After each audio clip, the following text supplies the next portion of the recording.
Bangon na. Gutom ako. Pakialam. Ayun, mukhang din lang gagaling yung usok na mabango ah. Matingnan nga. Gutom.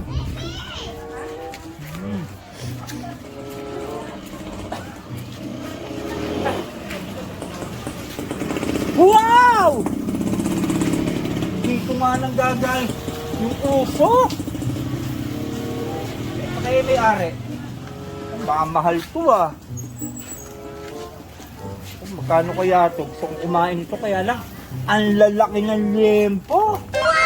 Mahal sigurado to. Kaya yung may-ari. Kaya yung may-ari nito. Oh. Ay, kayo ba may-ari nito? Oh, hindi ba halata? Hindi oh, mali ko kung taga-ihaw ka lang dito. Ay, ikaw ang may-ari nito. Magkano ang isa nito? 99 yan, with rice. 99? Oh, free soup. And Free soup? may libre ka isang soft drink. May rice, may soft drinks pa? Oh, 99 pesos lang. Kahit itong malaki na to? Oh, Sige, bibili ko. ilan? 4. Apat? Oo.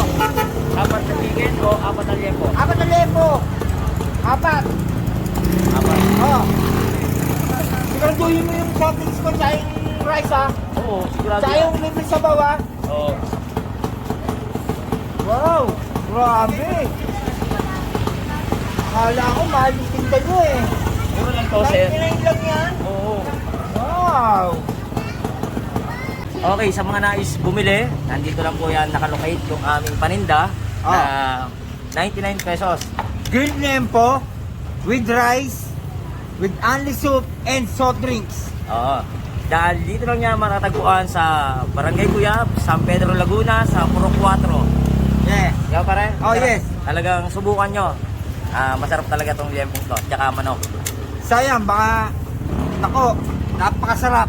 Tsaka malalaki yung manok, no? Tsaka Oh, liempo. laki, laki ng lempo. Okay guys, Oh. kita-kit tayo dito.